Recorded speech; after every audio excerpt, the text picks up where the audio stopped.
नमस्कार साथियों, अदम्य एकेडमी के ऑनलाइन यूट्यूब प्लेटफॉर्म पे आप सभी का स्वागत करता हूं। आज हम आपके सामने लेके आए हैं रीजनिंग की कॉम्पिटिटिव एग्जाम जो भी होते हैं उनकी सारी शॉर्ट ट्रिक्स के माध्यम से हम क्वेश्चन को कितना जल्दी सॉल्व कर पाएंगे और ज्यादा समय ना गवाते हुए हम क्वेश्चन को सही रूप से सही आंसर क्या निकलेगा। ये है सारे जो कॉम्पिटिटिव एग्जाम है उसके ऑल जितने भी एग्जाम है उनमें सारी रीजनिंग आती है, उनकी एक सीरीज हमने बनाई है जो हम डे बाय डे आपको सारे क्वेश्चन करवाएंगे और उसका सॉल्यूशन कितने सिंपल तरीके से करवाएंगे।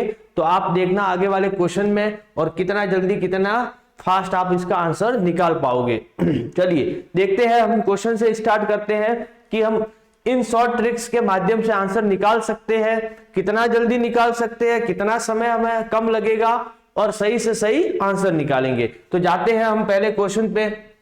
पहला क्वेश्चन है फलक 5 के विपरीत क्या होगा। ये पासे का क्वेश्चन है। पासा जो होता है हमारे डाइस पासा होता है, उसमें फलक 5 जो ये 5 दिया हुआ है, पासे में 5 बनाया हुआ है, इसके विपरीत क्या होगा। देखो 2 बनाए गए हैं क्योंकि ऐसे पूछ ले कोई भी फलक 5 इस टाइप के क्वेश्चन आते हैं तो 2 पासे आते हैं और उसमें हमें बताना पड़ता है कि क्या उसके विपरीत कौन सा अंक होगा। तो हम इसको शॉर्ट ट्रिक्स के बताना है तो शॉर्ट ट्रिक्स के हिसाब से ही करेंगे, हम फॉर्मूले में नहीं घुसेंगे, कुछ नहीं करेंगे, जल्दी से इसका जल्दी से जल्दी आंसर निकालेंगे। सबसे पहले हमें देखना क्या है, हमें यह देखना है कि इन 2 पासों में कॉमन संख्या क्या है। कॉमन संख्या इन 2 पासों में क्या है, कॉमन संख्या है 5। तो हम लिख देंगे 5 से हम चलेंगे क्लॉकवाइज, घड़ी की दिशा में ऐसे चलेंगे। घड़ी कैसे चलती है, इसी दिशा में। तो घड़ी की दिशा में हम चले, लिखा हमने सबसे पहले 5, फिर उसके बाद आया 6, पहले पासे में यही है, फिर आया 1, ये तीनों संख्याएं लिख दी। अब दूसरी सेम कंडीशन, दूसरे पासे में भी उसी संख्या से लिखना है जब हम पहले से लिखा था, जिसमें हमने पहले से, तो पहले 5 था, इसमें भी कॉमन 5, एक ही संख्या है कॉमन में, तो इधर से भी हम क्लॉकवाइज चलेंगे। तो चले 5 से फिर आएगा 3, तो 5 की जगह खाली छोड़ो या 5 की जगह 5 ही लिखो, ठीक है। फिर दूसरे पे आया 3 और तीसरे पे आया 4। तो हमें पता चल गया, देखो ये बन गया हमारा एक दूसरे के विपरीत। जो इसके सामने आया है यही है इसके विपरीत, ये इसके विपरीत। और जब बाकी क्या रहे, देखो हमारे 1 आ गया, 3 आ गए, 4 आ गए, 5 आ गए, 6 आ गया। टोटल पासे में कितनी संख्या होती है, 6 संख्या होती है। 6 संख्याओं में से इधर क्या आएगा, 5 को या तो खाली छोड़ दो, मैंने बोला था, या 5 के 5 लिखो। तो 5 के सामने क्या बचा, 5 के सामने बचा 2। अगर पूछ ले कि 6 के सामने क्या है, 6 के सामने है 3, 1 के सामने है 4। तो ये शॉर्ट ट्रिक्स, हम क्लॉकवाइज चलना है, कॉमन संख्या लेके हम क्लॉकवाइज चले तो हमें इसके विपरीत संख्या मिल जाएगी। विपरीत संख्या क्या है, 5 का पूछा है, 5 के विपरीत संख्या आ जाएगी 2। 5 के विपरीत संख्या क्या आ जाएगी, 2। देखो ऐसे करना है, क्लॉकवाइज चले, एक दूसरे के नीचे लिखा और जो भी आएगा 6 के विपरीत पूछा तो 3, 1 के विपरीत पूछा तो 4, ऐसे करके हमारा आंसर आया 5 के विपरीत आ गया 2। ठीक है, अगले पे चलते हैं। अगला क्वेश्चन क्या कहता है, आकृति में त्रिभुजों की संख्या ज्ञात कीजिए। त्रिभुजों की संख्या बताइए। इसमें हमने हमारा थंबनेल ही था, हमारा टॉपिक ही यही है कि हम रीजनिंग के जितने भी क्वेश्चन है उसको शॉर्ट ट्रिक्स के माध्यम से करेंगे। तो बताइए इसको हम कैसे करेंगे शॉर्ट ट्रिक्स के माध्यम से। इसको काउंट करें, एक एक काउंट करने बैठ गए तो पूरा एक त्रिभुज आ गया। फिर वापस इधर से ये लंबा 1 2 3 4, फिर वापस ये इधर तक 5 है, ऐसे कर करके हम नहीं गिन पाएंगे, और गिन भी पाए तो 2-4 त्रिभुज तो रह ही जाएंगे। तो हम शॉर्ट ट्रिक्स के माध्यम से क्या करेंगे, सबसे पहले हम क्या करेंगे, त्रिभुज के आधार देखेंगे। आधार कितना है, ये पूरा आधार है, मगर यहाँ क्या है, रेखा से कट रहा है। कौन सी रेखा से, लंबवत रेखा से, ये देखो कट रहा है सब जगह। तो जितने आधार उतनी संख्या लिख दीजिए, 1 2 3 और 4, 4 संख्या लिख दी। अब इन संख्याओं को आपस में जोड़ दो। संख्याओं को आपस में जोड़ देंगे तो 1 2 3 हो गए, 3 और 3 6, 6 और 4 10। इस लाइन से हमें त्रिभुजों की संख्या कितनी मिली, 10। माना ये त्रिभुज सिर्फ इतना ही होता, क्योंकि ये लाइनें नहीं होती तो इधर 1 2 3 और 4 लिख के इसका हम कर देते 10। कितना आंसर आ जाता है इसका, 10। मगर यहाँ पे एक लाइन ये भी दी है और एक लाइन ये, 2 लाइनें हमें बताई गई है एक्स्ट्रा। तो इधर भी हम सेम ही करेंगे क्योंकि हम भूल जाते हैं। अगर यहां तक तो हमारा हो गया हिसाब, नीचे वाला पूरा। अब इधर से देखते हैं तो वापस आधार 1, ये 2, ये 3 और ये 4, इधर को जोड़ के हम बराबर कर देंगे 10, तो यहां भी 10 हो गए। सेम की सेम कंडीशन आगे भी होगी, 1 2 3 और 4 सभी को जोड़ के 10, 10 10 और 10, 3 बार 10 जोड़ेंगे तो आंसर आ जाएगा 30। इस आकृति में त्रिभुजों की संख्या कितनी है? इस आकृति में त्रिभुजों की संख्या है 30। कितनी है? 30। हमें बस इसमें आधार देखना, आधार जितने होंगे उतनी संख्या लिखनी है, जितने आधार उतनी संख्या लिख के आपस में जोड़ करना है। इसी टाइप से देखो, इसमें हमें त्रिभुज 1 2 और 3 पता है बड़ा वाला, तो आधार कितने? 1 और ये 2 आधार है, एक तो ये रहा एक ये रहा, इन दोनों को जोड़ के डायरेक्ट लिख दो 3। इसी हिसाब से हम इधर भी करेंगे इधर भी करेंगे, और इससे बड़ा भी क्वेश्चन आ जाए तो इसी पैटर्न से करना है ताकि आपको जल्दी से जल्दी इसका आंसर आ जाए। चलते हैं अगले क्वेश्चन पे। ये आ गया सीरीज का क्वेश्चन। पहला क्वेश्चन था हमने जो पढ़ा था वो था ये पासे का था।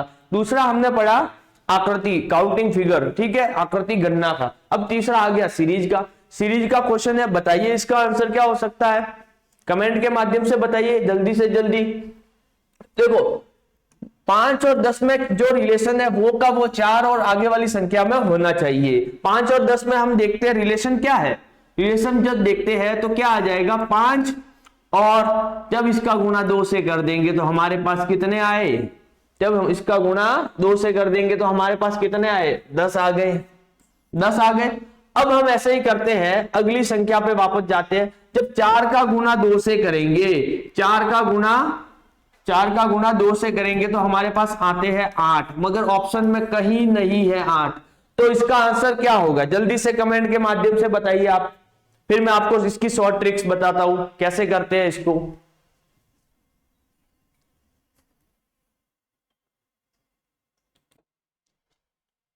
बताइए जल्दी से क्या होगा इसका आंसर।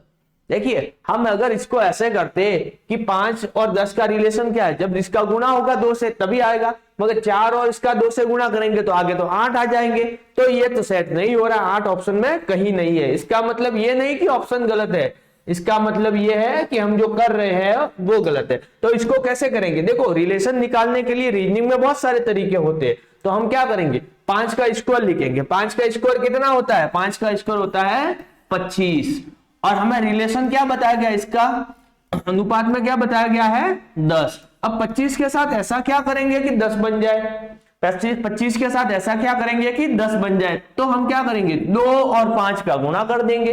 2 और 5 का गुणा कर देंगे तो हमारे पास 10 आ गए। अब यही फॉर्मूला इसमें भी लगाते हैं। 4 का स्क्वायर कितना होता है? 4 का स्क्वायर होता है 16। 4 का स्क्वायर होता है 16। अब 16 के साथ क्या करना है? ऐसा क्या करेंगे कि हमारा आंसर आ जाए? हम इसका गुणा इससे कर दे, 1 का गुणा 6 से कर देंगे तो हमारे पास कितने आ जाएंगे? 6, और 6 ऑप्शन में है, ऑप्शन सी में है 6। तो इसका आंसर क्या जाएगा? 6।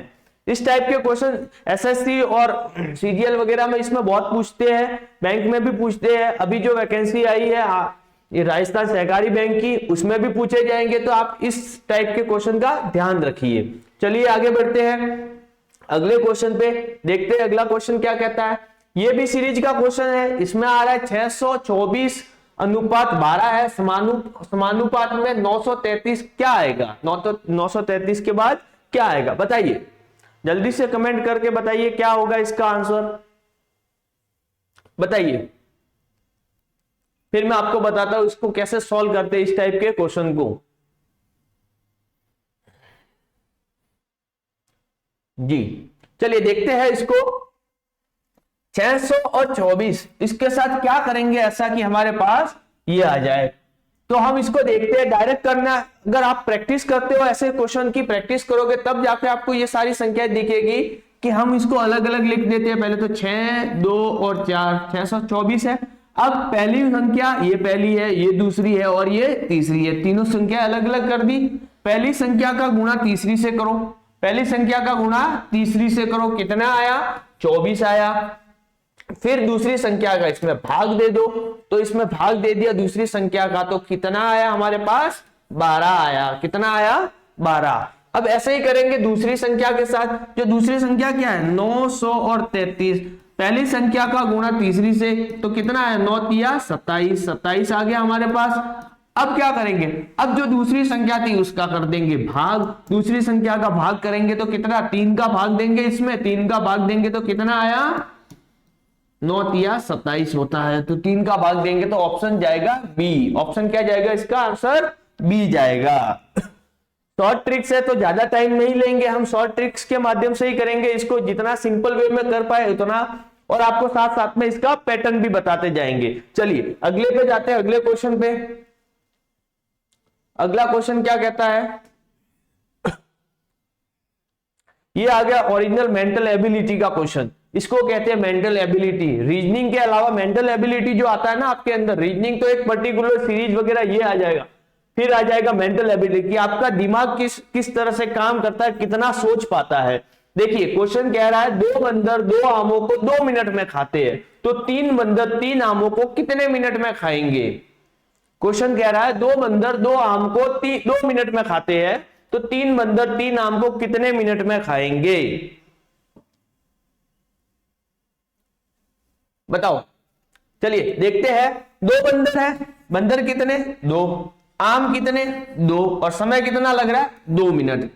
अगर मैं कहता बंदर 1 है, बंदर 1 है, आम भी 1 है, और खाने में कितना समय लगता, खाने में तो वही लगता क्योंकि दोनों साथ में खा रहे हैं, दोनों साथ में खा रहे हैं, एक अपना ये खा रहा है, दूसरा अपना खा रहा है, समय तो वही लगेगा क्योंकि स्टार्ट किया है दोनों ने साथ में।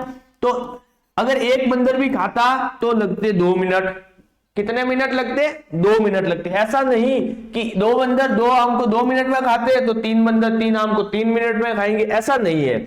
अगर 2 बंदर है 2 मिनट में आम 2 आम है और 2 मिनट में खा रहे हैं, अगर एक बंदर होता और एक ही आम होता तो शुरू तो खाने में तो उसको 2 मिनट का ही समय लगता, 2 मिनट का ही लगता। तो इसी तरह हम मानते हैं कि 3 बंदर है 3 आम है, तो कितने मिनट में खाएंगे, ये भी 2 मिनट। भले 3 हो या 50 बंदर हो, 50 बंदर हो 50 आम हो, तो कितने मिनट में खाएंगे 2 मिनट, क्योंकि एक बंदर एक आम को खाने में 2 मिनट का समय ले रहा है। एक बंदर एक आम को खाने में कितने मिनट का समय ले रहा है 2 मिनट का, तो आंसर क्या जाएगा 2 मिनट, 2 मिनट जाएगा इसका आंसर। ठीक है, चलते हैं अगले क्वेश्चन पे। एक चूहा 3 मीटर चलकर 4 मीटर के पेड़ पर चढ़ता है, 3 मीटर चला और 4 मीटर के पेड़ पर चला, तो उसका आरंभिक स्थान से वह कितनी दूरी पर है, बताइए। जहां से उसने शुरू किया था वहां से मिनिमम कितनी दूरी पर है वो, बताइए। रीजनिंग के साथ साथ में कुछ मैथ्स के भी क्वेश्चन डाले हैं हमने, ताकि आपको आने वाले एग्जाम में फायदा मिले। बताइए कितने मिनट में ये खा पाएगा, चढ़ पाएगा, टोटल दूरी कितनी है इसकी, आरंभिक दूरी बताइए। एक चूहा 3 मीटर चला, देखते हैं। एक चूहा 3 मीटर चला, ये लिखा 3 मीटर, क्योंकि देखो ऐसे इसको 3 मीटर चला और 4 मीटर चढ़ा, तो ऐसे डायरेक्ट जोड़ के 3 और प्लस 4 करके 7 इसका आंसर नहीं आएगा, 7 उसका उत्तर नहीं आएगा। क्यों नहीं आएगा, क्योंकि यह क्या कह रहा है 3 मीटर तो चला है, फिर 4 मीटर चढ़ा है, ऊपर चढ़ गया एक पेड़ पर, तो 3 मीटर चला और उसके बाद कितना 4 मीटर पेड़ पर चढ़ा है, ये 4 मीटर, ठीक है 4 मीटर। अब इसने पूछा आरंभिक स्थान कहां, यहां से था, ये था ए, यहां ए से बी में गया, कितना लगा, ए से बी पॉइंट में गया, कितना लगा समय 3 मीटर, फिर आगे बी से, इसको सी मान लेते हैं, सी पे 4, ठीक है। ए से बी में कितनी दूरी है 3 मीटर की, और बी से सी में कितनी है 4 मीटर की, 4 मीटर की, ठीक है। तो आरंभिक स्थान कहां से, यहां से स्टार्ट किया था इसने, इस पॉइंट से चालू किया था। अब इस पॉइंट से इधर जाने में शॉर्टकट जो होता है, मिनिमम दूरी यही होती है कि आरंभिक स्थान से कितना दूरी पर है, ये दूरी निकालनी है। ये आ गया क्वेश्चन, इसको कैसे करेंगे, इसको करने के लिए कुछ नहीं करना, आधार और लंब। आधार क्या, इसको क्या कहते हैं, इसको कहते हैं कर्ण कहते हैं, क्या कहते हैं कर्ण, ठीक है।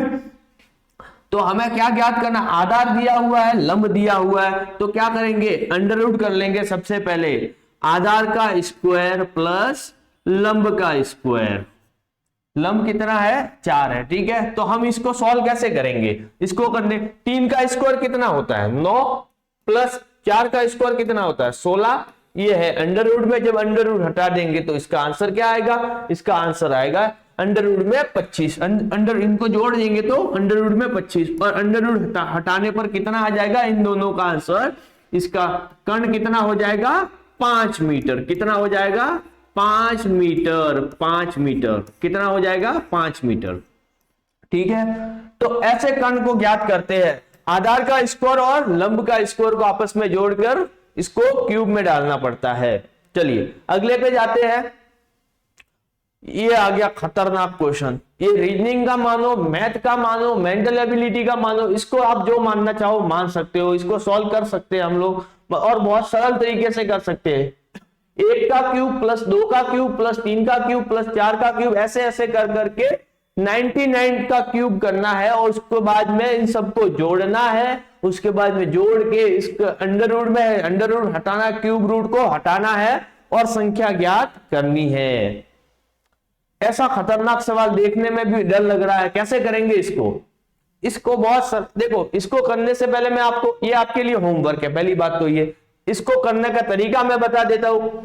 मैं आपको यहां लिखता हूं अंडर रूट में संख्याएं, इसको थोड़ा छोटा करके लिख देते हैं। फॉर्मूला तो वही होगा, ट्रिक तो वही होगी। देखो 1 लिखा, 1 का क्यूब प्लस 2 का क्यूब प्लस 3 का क्यूब प्लस 4 का क्यूब, ये लिख दिया। अब इसको करना है 3 तक ही करके देखते हैं, 3 तक ही करके देखते हैं। अब ये हो गया। अब इसको सॉल्व करने के लिए कैसे करेंगे? 1 का क्यूब कितना होता है? 1 का क्यूब होता है 1, 2 का क्यूब होता है 8 और 3 का क्यूब होता है 27। 3 गुना 3 गुना 3 बराबर 27। अब इन सबको जोड़ेंगे तो हमारे पास कितने हो जाएंगे? 35 और 1 36, तो हमारे पास 36 हो गए। ये हो गया अंडर रूट में, अंडर रूट में 36 गए तो रूट जब हटेगा तो हमारे पास आंसर आ जाएगा 6। कितना हो जाएगा? 6।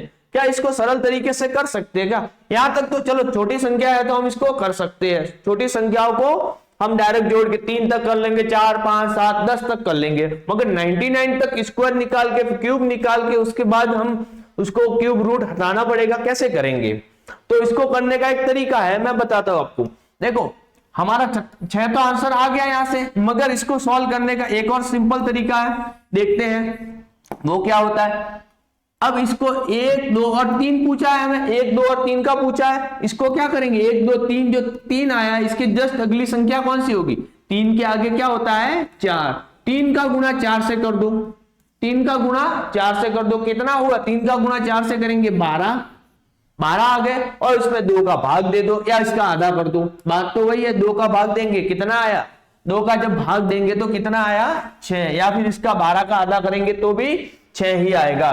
तो इसका आंसर कितना आया? 6। हमने जोड़ के भी किया, 1 का क्यूब 1, 2 का क्यूब 8 और 3 का क्यूब 27। इन तीनों को जोड़ के हमारे पास 36 आए, जो कि थे अंडर रूट में। अंडर रूट में थे, अंडर रूट हटा तो हमारे पास क्या आया? 6। इधर भी 6 इधर भी 6। तो तरीका आपको पता चल गया। अब एक और संख्या ऐड करके देखते हैं, आगे वाली और संख्या ऐड करके देखते हैं, क्या पता सही फॉर्मूला है नहीं है। आपको बिलीव करवाने के लिए प्लस 4 कर देते, 4 का क्यूब और 5 का 4 तक कर लेते, ठीक है। अब देखते हैं वापस वही, हमारे पास कितना? 1 प्लस 8 प्लस कितना? 27 प्लस 64, ये हो गया 64 तक पहुंच गए। अब हम सबको जोड़ेंगे, हमारे पास यहां तक तो कितना आया? 36 और 64, कितना हुआ? 36 और 64 100, टोटल इनका जोड़ेंगे तो 100 हो गया। 100 हो गया, और 100 क्या है? ये सब है अंडर रूट में, ये भी है अंडर रूट में, क्योंकि रूट ऊपर था तो रूट हमें ये है। तो अंडर रूट जब हटेगा तो हमारे पास कितना बच जाएगा? रूट हटेगा तो 10 बच जाएगा। इसका आंसर आता है 10। अब हमारे ट्रिक से करते हैं, हम ट्रिक से भी इसी क्वेश्चन को करेंगे। कैसा आएगा इसका आंसर बताइए। मैंने क्या बोला था आपको कि जो लास्ट वाली संख्या है, लास्ट वाली संख्या उसके जस्ट आगे वाली 4 के आगे क्या आएगा? 5। 5 से गुणा करो 4 को, कितना आया? 20, और इसका आधा लिख दो, 2 का भाग दे दो या आधा, तो आंसर तो 10 ही आ रहा है। क्या जोड़ करने की, गुणा करने की, क्यूब निकालने की जरूरत है आपको? जोड़ गुणा क्यूब अंडर रूट निकालने की कोई जरूरत है नहीं है। बस आप इस संख्या को आगे वाली संख्या से गुणा कर दो और गुणा करने पर जो हमें प्राप्त होगा उसका आधा लिख दो। गुणा करने पर जो भी प्राप्त होगा उसका आधा लिख दो, वो इसका आंसर आएगा। ठीक है, चलते हैं आगे। चलो, हाँ, आज की क्लास तो इतनी तक ही थी। आगे हम ऐसे ही क्वेश्चन लाएंगे जो आपके सारे एग्जाम में काम आएंगे। रीजनिंग की शॉर्ट ट्रिक्स जिसे कहा गया है, और सिंपल वे में हम इसको कैसे सॉल्व करेंगे। ज्यादा से ज्यादा क्वेश्चन कम समय में कैसे करेंगे वो आपको बताने और मस्त मस्त क्वेश्चन लाएंगे अच्छे। आप जुड़े रहिए हमारे साथ अदम्य एकेडमी के प्लेटफॉर्म यूट्यूब प्लेटफॉर्म पर। धन्यवाद, शुभ रात्रि।